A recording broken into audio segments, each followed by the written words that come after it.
आगमन की बेला पर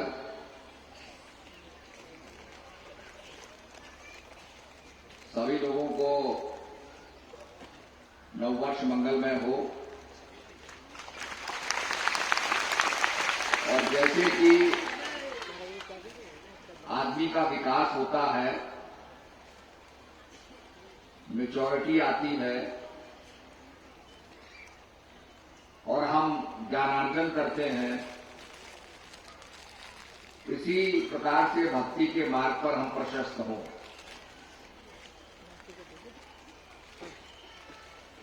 जिस समय विवेकानंद जी चिकागो में गए थे और चिकागो के वर्ल्ड रिलीजियस कॉन्फ्रेंस के अंदर उन्होंने अपना उद्बोधन दिया था, उस समय जितने भी वक्ता मंच से जनता को संबोधित करते थे वो कहते थे, लेडीज एंड जेंटलमैन, भद्र पुरुषों और भद्र नारियों। परंतु जब विवेकानंद जी गए, हिंदू धर्म का एक साधु वहां पर खड़ा हुआ और बोला, तो सबसे पहला उनका उद्बोधन था, my dear sisters and brothers of America. America के मेरे भाइयों और बहनों। और ये पहली बार जनता को भाई और बहन कहने वाला वही हो सकता है जो भगवान को एक परमपिता परमात्मा माने और सबको भगवान की संतान माने, तभी तो हम भाई और बहन होंगे। जब ये बात विवेकानंद ने कही तो जैसे आप ताली बजा रहे हैं ऐसे 10 मिनट तक ताली बजती रही। और उन्होंने जो अपनी बात कही कि मैं हिंदुस्तान से आता हूं, आई कम फ्रॉम इंडिया, जिस देश के अंदर वेद प्रकट हुए और सबसे प्राचीन पुस्तक, सबसे पुरानी पुस्तक वेद कहे जाते हैं, the most ancient books in the world. और ये भी माना जाता है कि उनको लिखा नहीं गया, ऋषियों को जो अनुभव प्राप्त हुआ, अनुभव का बखान किया, लोगों ने उसको सुना और सुन करके याद किया, इट वॉज मेमोराइज्ड। इसलिए उसको हम श्रुति और स्मृति कहते हैं। श्रुति माने सुनना, स्मृति माने मेमोराइज करना। और इसी प्रकार से सारे वेद जो थे वो केवल मात्र मेमोराइज किए गए। ये वो काल था जब कोई कागज नहीं होता था, पेपर्स नहीं होता था, कोई खालें नहीं होती थी, क्योंकि बाद में लोग खालों पे लिखने लगे, पेपर्स पे लिखने लगे। बाद में लोग अशोक या आपकी छाल होती है इस पे लिखने लगे। ये भी उससे पहले की बात है। और इसी प्रकार से ऋषियों ने गायत्री मंत्र में कहा, ओम भूर्भुवः स्वः। ऋषि ने इसका अनुभव किया, ऋषि ने इसका एक्सपीरियंस प्राप्त किया। ओम भूर्भुवः स्वः तत्सवितुर्वरेण्यं भर्गो देवस्य धीमहि धियो यो न प्रचोदयात्। उसमें मंत्र दृष्टा, मंत्र को दर्शन करने वाला। आपने देखा होगा कि जब फुटबॉल खेला जाता है या क्रिकेट खेली जाती है, उसके कमेंटेटर्स होते हैं और कमेंटेटर्स आंखों देखा हाल बताते हैं। अब वो बताएगा कि बॉल यहां गई, यहां मारी गई, इसने उसको कैच किया, वो सारी बातों को बताता रहेगा। इसी प्रकार से मंत्र का दृष्टा क्या कहता है, ओम भूर्भुवः तत्सवितुर्वरेण्यं भर्गो देवस्य धीमहि, कि हे परम प्रकाश मैं तेरा ध्यान करता हूं। धीमहि, और ध्यान करना होता है मन को एकाग्र करना, मन को कॉन्सेंट्रेट करना। आप जब भी ध्यान करते हैं, उपासना करते हैं, मन को संसार से हटा करके भगवान में लगाते हैं, तब उसको भगवान की भक्ति कहा जाता है। अगर हम मन को संसार में लगा रहे हैं तो वह संसार की भक्ति है, भगवान की भक्ति में नहीं है। भगवान की भक्ति तभी होगी जब संसार से हटा करके भगवान में मन को लगाएंगे। इसी प्रकार से मंत्र दृष्टा कहता है मैं उस प्रकाश स्वरूप का ध्यान करता हूं। उसने उस प्रकाश का अनुभव किया। बिना अनुभव के कोई प्रकाश को प्रकाश नहीं कहेगा। प्रकाश का मतलब होता है टू एक्सपीरियंस द लाइट। और यही बात और शास्त्रों में भी कही गई है, God is light and in him there is no darkness. का परमात्मा प्रकाश स्वरूप है। रामचरितमानस में कहा गया परम प्रकाश रूप दिन राति, नहीं चाहिए कुछ दिया कृतवाती। वो परम प्रकाश है। इसी प्रकार से एक उल्लेख आता है, मोसेस जो होते हैं, यहोवा के पास जाते हैं और कहते हैं मैं तेरा दर्शन करना चाहता हूं। परमपिता परमात्मा ने कहा तो मुझे ऐसे नहीं देख सकते हो। उसके बाद उन्होंने जो अनुभव किया वो एक बर्निंग बुश का अनुभव किया। झाड़ी के पीछे से प्रकाश का अनुभव किया, उसको कहते हैं बर्निंग बुश। और बर्निंग बुश के रूप में, प्रकाश के रूप में परमपिता परमात्मा का अनुभव किया। अर्थात परमपिता परमात्मा प्रकाश स्वरूप है। उसको और चीज क्यों नहीं कही गई? क्योंकि प्रकाश के रूप में ही उसका अनुभव किया गया। जब हम ध्यान करते हैं, सदगुरु के बताए हुए मार्ग पर चलते हैं और उस मार्ग पर चल करके जब हम साधना करेंगे तो हम भी अपने जीवन के अंदर प्रकाश देखेंगे।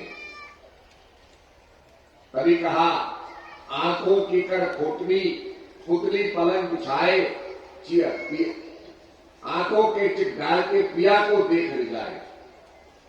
कि अपने अंदर आदमी स्वयं का अनुभव करता है और प्रकाश का अनुभव करता है और उस अनुभव का वो बखान करता है। इसीलिए हमारे संतों ने कहा, मन मथुरा दिल द्वारका, काया काशी जान, 10वां द्वारा तेरा कामे ज्योति पहचान। मन क्या है? मथुरा है। दिल क्या है? द्वारिका है। काया क्या है? काशी है। मन मथुरा दिल द्वारका काया काशी जान, 10वां द्वारा तेरा। ये जो हमारे 5 कर्मेंद्रिय 5 ज्ञानेंद्रिय है, इसके अंदर जो परम प्रकाश है उसको पहचानो, अपने आप को जानो। ये हमारे संतों ने कहा, मैन नो दाई सेल्फ। हमने संसार को जान लिया। आप देखिए कितनी रिसर्च हो रही है, कितनी बीमारियों के बारे में जानकारी प्राप्त है, लेटेस्ट रिसर्चें होती जा रही हैं, पर आदमी को सुख प्राप्त नहीं हुआ। आदमी शांत नहीं है। कितनी टेक्नोलॉजी बढ़ गई। आप देखिए आज वो टेक्नोलॉजी लड़ाई के रूप में इस्तेमाल हो रही है। तो आवाज देख करो, आवाज के रूप में कि आज टेक्नोलॉजी की इस्तेमाल हो रही है लड़ाई के रूप में। रशिया और यूक्रेन की लड़ाई को आप देख लो, किस प्रकार से टेक्नोलॉजी का इस्तेमाल किया जा रहा है और आदमी को मारने में किस प्रकार से टेक्नोलॉजी का उपयोग हो रहा है। और उससे कई समस्याएं पैदा हो गई हैं। तेल की किल्लत बढ़ गई, यूरोप के अंदर गैस का संकट पैदा हो गया, क्योंकि सारी गैस रशिया से आती थी, साइबीरिया से आती थी। आज संकट पैदा हो गया, इतनी ठंडी पड़ रही है, कैसे लोग सर्वाइव करेंगे। तेल की कीमतें बढ़ गई, हर चीज की कीमतें बढ़ गई। तो कहने का मतलब यह है, इतना सब कुछ होने के बावजूद भी आज आदमी अशांत है, दुखी है। उसका कारण है कि वो अपने आप को नहीं जानता। इसीलिए हमारे संतों ने कहा है कि मानव को अपने आप को जान। और कहा गया, कोटि नाम संसार में ताते मुक्ति न होए, आदि नाम जो गुप्त जब बूझे बिरला कोई। सैकड़ों नाम है, हजारों नाम है। आपके यहां तो जगत गुरु शंकर देव जी ने नाम का प्रचार किया, नाम घर बनाए, नाम कोश किया। नाम का मतलब क्या है? प्रभु का नाम। और जब हम प्रभु के नाम का विश्लेषण करें, नामों का विश्लेषण करें, तो संतों ने कहा कोटि नाम संसार में। सैकड़ों नाम है, हजारों नाम है। आपने देखा होगा जब शिवार्चन करते हैं तो उसमें सहस्त्र नामावली होती है, जिसमें एक सहस्त्र नाम पढ़े जाते हैं भगवान शंकर के, विष्णु भगवान के सहस्त्र नाम पढ़े जाते हैं। इस प्रकार से अनेक जो विशेषण होते हैं, गुणवाचक नाम होते हैं, वो सब नाम लिए जाते हैं। भगवान के कई नाम हैं। कोटि नाम संसार में ताते मुक्ति न होए, आदि नाम जो गुप्त जब। आदि नाम माने जो था, है और रहेगा। उस आदि नाम को समझने के लिए कई नाम हम लेते हैं। नाम क्या है लेना? मेरे गले की वोकल कॉर्ड्स की जो ग्रंथि है वो वाइब्रेट करती है, मैं शब्दों का उच्चारण कर रहा हूं। अंदर क्या हो रहा है, साइंटिफिकली आप उसको ठीक करो, आवाज को साइंटिफिकली आवाज को एनालाइज करो तो मेरे वोकल कॉर्ड्स वाइब्रेट कर रहे हैं। वो वाइब्रेशन माइक्रोफोन के अंदर जा रही है, माइक्रोफोन के जरिए ये स्पीकर तक जा रही है और आप मेरे शब्दों को सुन रहे हैं। तो जितने भी शब्द मैं बोल रहा हूं, अल्टीमेटली ये शब्द अपने आप में एक वाइब्रेशन है। और वही वाइब्रेशन हवा में होते हुए मॉलिक्यूल्स को वाइब्रेट करते हुए आपके कानों की झिल्ली तक पहुंचते हैं और आप मेरे शब्दों को सुनते हैं।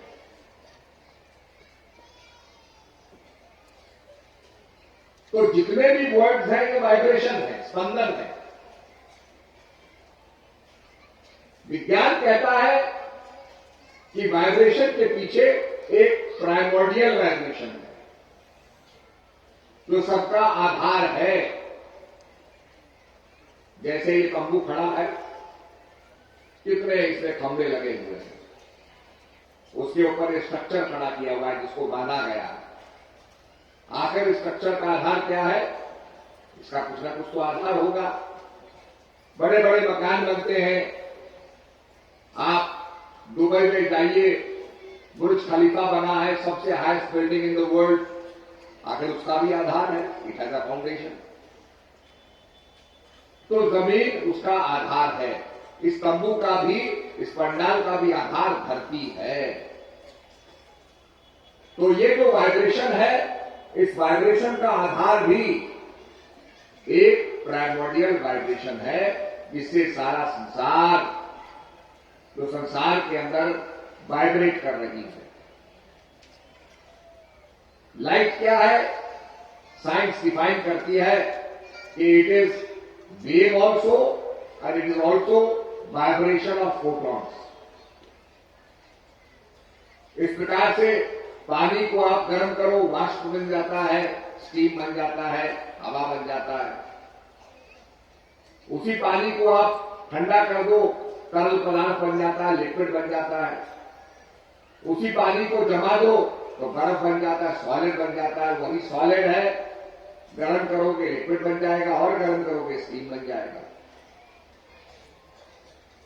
साइंस कहती है स्टीम को लेकर के उसके अंदर से एनायन और कैनायन को निकालेंगे तो आयनिक फॉर्म में चले जाएगा।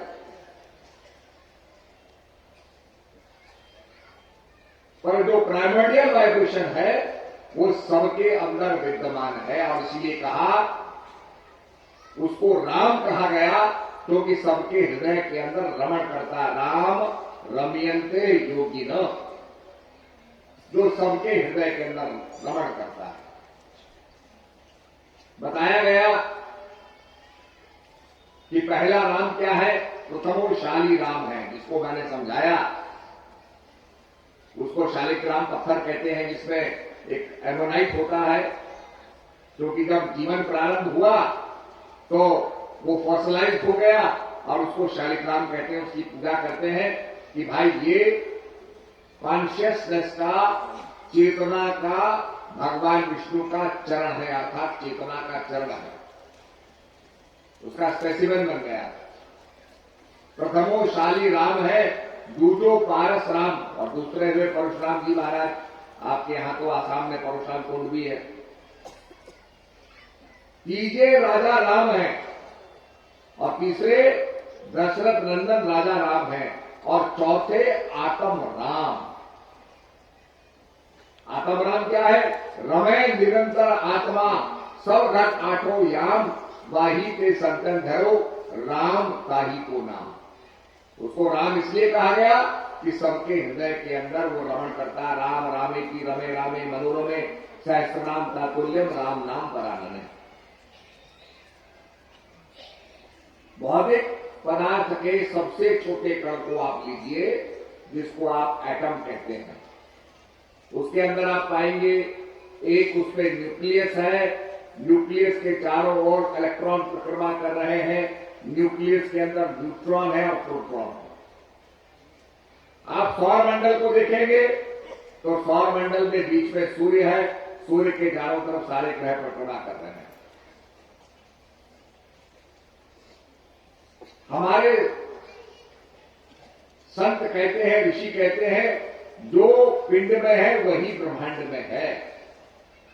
आपने पिंड को देखा, पिंड में न्यूक्लियस है, न्यूक्लियस के चारों तरफ इलेक्ट्रॉन घूमते हैं, और ब्रह्मांड में क्या है, वहां पर सूर्य है केंद्र बना हुआ, और सूर्य के चारों तरफ ग्रह घूम रहे हैं जो इलेक्ट्रॉन की तरफ रिवॉल्व कर रहे हैं।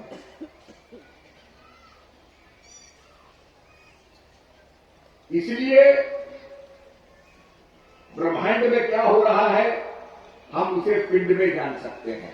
इसलिए हमारे ऋषियों की प्रयोगशाला उनका हृदय की, अपने अंतर जगत में जाकर के वो अपना अनुभव प्राप्त करते थे।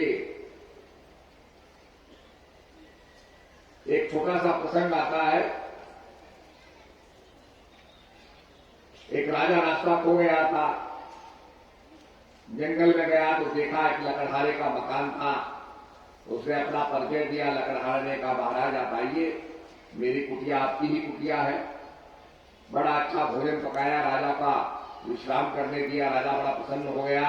राजा ने कहा मित्र तुम आज से मेरे दोस्त बन गए हो, तुमने मुझे रात्रि विश्राम करने का मौका दिया, कभी तुम्हारे पर संकट पड़े तो मेरे पास जरूर आना। अब लकड़हारा लकड़ी काटता था, बेचता था, जंगल खत्म हो गया कटते कटते। एक दिन लकड़हारे को याद आई कि चलो राजा के पास चलो, राजा मदद करेगा। राजा के पास पहुंचा लकड़हारा। राजा बड़ा प्रसन्न हुआ मिलकर के। लकड़हारे ने अपनी समस्या बताई कि महाराज मैंने लकड़ी तो सब काट डाली, जंगल खत्म हो गया, मुझे कोई जंगल आप दे दोगे तो मैं अपना परिवार का पालन पोषण कर सकूंगा। राजा ने मंत्री से मंत्रणा की, और मंत्रणा में यह निकला कि भाई सबसे बढ़िया जंगल मेरे मित्र को दे दो, लकड़हारे को दे दो। सबसे बढ़िया जंगल क्या था, चंदन का जंगल था। अब चंदन का जंगल का पट्टा, उसका कागज तैयार करके और लकड़हारे के नाम कर दिया गया। कुछ समय के बाद राजा को याद आई कि चलो भाई अपने लकड़हारे के पास जाओ, देखो अब तो पैसे वाला हो गया होगा। एक दिन राजा पहुंचता है तो क्या देखता है कि वही गरीब की झोपड़ी है, वैसी ही दरिद्रता है। उसने कहा मित्र, मैंने तो तुमको इतना सुंदर जंगल दिया, इतना बेशकीमती जंगल दिया, और तुम अभी निर्धन के निर्धन हो। तो लकड़हारा कहता है महाराज, मैं क्या कर सकता हूं, लकड़ी काटता हूं, लकड़ी का कोयला बनाता हूं, कोयला बना के बेचता हूं। राजा समझ गया ये लकड़हारा चंदन के महत्व को नहीं जानता। ये चंदन को भी सामान्य लकड़ी की तरह जला करके खाक कर रहा है, कोयला बना के बेचता, क्या मिलेगा? तो राजा ने लकड़ी ली, लकड़ी लेकर के कहा लकड़हारे से कि जाओ इस लकड़ी को बेच के आओ। लकड़हारा ने कहा महाराज कोयला तो बिकता नहीं, लकड़ी क्या बिकेगी? बोला अरे हम कहे तो रहे, तुम जाओ तो सही। अब जैसे ही लकड़ी लेकर के बाजार में गया, उस लकड़ी से सुगंधी निकल रही थी, और ऐसी सुगंधी निकल रही थी, लोगों ने कहा भैया क्या चंदन लेके जा रहे हो, क्या चंदन बेचना चाहते हो? पूछने लगे लकड़हारे से। लकड़हारा ने कहा भाई ये लकड़ी है मेरे पास, मैं इसको बेचना चाहता हूं। लोग बड़ा मूल्य लगाने लग गए, पैसा लगाने लग गए। लकड़हारा बड़ा आश्चर्यचकित हो गया कि भाई इस लकड़ी में क्या कीमत है, क्या ऐसा है, कितनी कीमती है? तो जो लकड़ी खरीद रहा था उसने कहा भैया ये चंदन की लकड़ी है, ऑर्डिनरी लकड़ी नहीं है, ये बड़ी कीमती लकड़ी है, देखो कितनी सुगंध आ रही है इससे, और हम उसको बेशकीमती दामों में खरीदेंगे। तो लकड़हारा सिर पीट के रह गया कि मैंने तो इतनी लकड़ी का कोयला बनाया, कोयला बना के बेच दिया, अब मुझे कुछ भी नहीं मिला। भगवान ने भी हमको प्राण रूपी चंदन का जंगल दे रखा है, पर हम क्या कर रहे हैं? इसको जला करके इसको कोयला बना रहे हैं, इसका हम उपयोग नहीं कर पा रहे। तो गुरु महाराज जब ज्ञान देंगे तब प्राणों का महत्व का पता चलेगा, और तब इसका हम उपयोग कर पाएंगे, इसकी कीमत को समझेंगे। इसीलिए कहा गया, कहता हूं कह जात हूं तीन लोक का मोल, ऐसे महंगे मोल का एक श्वास जाए, 14 लोक न पट्टरे काहे भूल मिलाए। तो ये ऐसा कीमती हमारे को खजाना भगवान ने दे रखा है, जिस खजाने को हमने प्राप्त कर लिया, पर इसको खोजना है, ढूंढना है। अपन को आप इन्हीं में पायो, शब्द ही शब्द भयो तो जियारो, सतगुरु भेद बतायो, अपन को आप ही में पायो। आखिर हमें हम कहां मिलेंगे? तभी तो कहा गया मृग नाभि कुंडल बसे मृग ढूंढे पर माए, ऐसे खटखट ब्रह्म है दुनिया जानत नाय। कह भी दिया घटघट में ब्रह्म है, पर दुनिया नहीं जानती, फिर भी हम ब्रह्म को बाहर खोज रहे हैं, बाहर ढूंढ रहे हैं। मुझे याद आया श्री हंस जी महाराज महालक्ष्मी मंदिर बंबई में प्रवचन कर रहे थे, और मंदिर था पीछे, और महाराज जी समझा रहे थे कि भगवान गीता में कहते हैं कि हे अर्जुन, इन भौतिक नेत्रों से, इन फिजिकल आई से तू मुझे नहीं देख सकता। मेरी वास्तविकता को जानने के लिए तुझे मैं दिव्य चक्षु देता हूं। जैसे आप जानते हैं कोई आदमी जाए और डॉक्टर आदमी को देखे, आपको तो डॉक्टर साहब हमारा खून देख लो, तो डॉक्टर कहेगा भाई मैं ऐसे नहीं देख सकता आपका खून, आपका खून टेस्ट करने को मुझे स्लाइड बनाना पड़ेगा, माइक्रोस्कोप के नीचे देखना पड़ेगा। अगर आपके चेस्ट को देखना है तो मुझे एक्सरे लेना पड़ेगा, तब जाके मैं देख सकता हूं आपके फेफड़ों में क्या है। तो उसके लिए एक इंस्ट्रूमेंट की जरूरत है। इसी प्रकार से भगवान कहते हैं मेरे को जानने के लिए दिव्य चक्षु रूपी इंस्ट्रूमेंट की जरूरत है, उसके बिना तुम जान नहीं सकते। वो दिव्य शक्ति क्या है, दिव्य चक्षु क्या है, जिसको कहते हैं शंकर जी का तीसरा नेत्र। आपने देखा होगा लोग बिंदी लगाते हैं। भ्रिकुटी के मध्य में, दोनों बाहों के बीच में, नासिका के अग्रभाग में, और गीता भी यही कहती है, नासिका के अग्रभाग में, दोनों बाहों के बीच में आदमी को ध्यान लगाना चाहिए। और वहीं पर हम बिंदी लगाते हैं, नासिका के प्रारंभ में, अग्रभाग में और दोनों बाहों के बीच में। कोई नाक के ऊपर तो बिंदी नहीं लगाता, आखिर जहां नाक की शुरुआत होती है दोनों बाहों के बीच में, वही बिंदी लगाते हैं। और बिंदी क्यों लगाते हैं?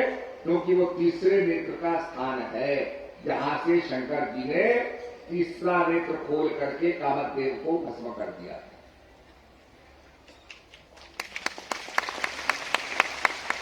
तो जिसको थर्ड आई कहा गया, और जिसको साइंटिफिकली कहते हैं कि पीनियल ग्लैंड जब आपका जागृत होता है तो अंदर जो है आपका तीसरा नेत्र जागृत होता है, जिससे आप प्रभु का अनुभव प्राप्त करते हैं। तो इसीलिए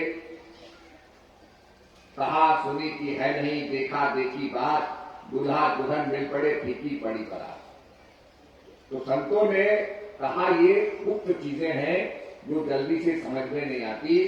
जब महापुरुषों का सानिध्य मिलता है, महापुरुषों का ज्ञान मिलता है, तब ये चीजें समझ में आती हैं। तुलसीदास जी कहते हैं वर्षा ऋतु रघुपति भगत। सबसे पहले तो नाम की महिमा का बखान करते हुए तुलसीदास जी कहते हैं और कंपैरिजन करते हैं। कंपैरिजन इसलिए करते हैं कि आपको पता चल जाए कि इसके कंपैरिजन में वो कैसा है। तो कहते हैं राम एक तापस प्रिय तारी। भगवान राम ने एक अहिल्या का उद्धार किया। राम एक तापस प्रिय थे, तपस्वी की नारी का उद्धार किया, अहिल्या का उद्धार किया। राम एक तापस प्रिय तारी, नाम कोट खल कुमत सुधारी। और राम ने क्या किया? हजारों कुबुद्धि को भी सुधार दिया, उनका भी कल्याण कर दिया। फिर कंपैरिजन करते हैं राम भालु कपि कटक बटोरा, श्वेत हेत श्रम किरण थोड़ा। भगवान राम ने भालू बंदरों को बटोरा, बटोर करके श्वेत रामेश्वर के लिए कम मेहनत नहीं की, बहुत मेहनत की। तुलसीदास जी कहते हैं नाम लेत भव सिंधु सुखाही, करो विचार सूजन मन माही। ये सज्जनों अपने मन में विचार करो कि नाम लेने मात्र से तो समुद्र ही सूख जाएगा।